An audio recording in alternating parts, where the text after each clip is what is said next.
करला छौरी होई गेलो 2 साल गे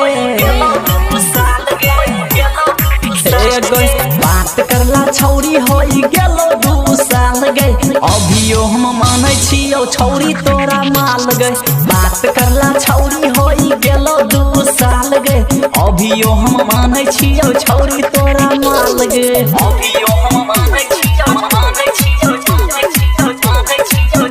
तोरा माल गे DJ Kanchan Raj Hajipur recording studio मोरा घाट खगड़िया अहे गई कोचिंग में भेलो मुलाकात गे कहियो न कैली छौरी बात गे कहियो न कैली छौरी बात गे कोचिंग में भेलो मुलाकात गे कहियो न कैली छौरी बात गे देखे खातिर छौरी हम छियौ बेहाल गे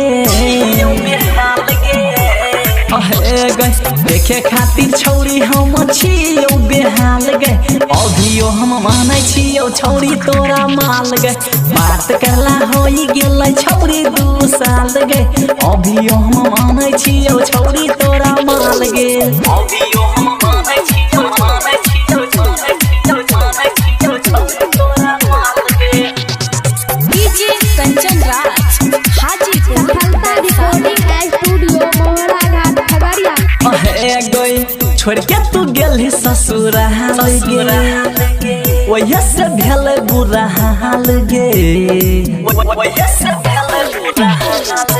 छोड़ के तू गेली ससुराल गे वही से भेल बुरा हाल गे प्रेम चंदनी रहला के रिहिता तो काल गे अहे गई प्रेम चंदनी रहला के रिहिता तो काल गे पर मुद्दे हाथी अभी मानै छलो माल गे बात करला होई गेलै छौरी 2 साल गे अभियो हम मानै छियौ छौरी तोरा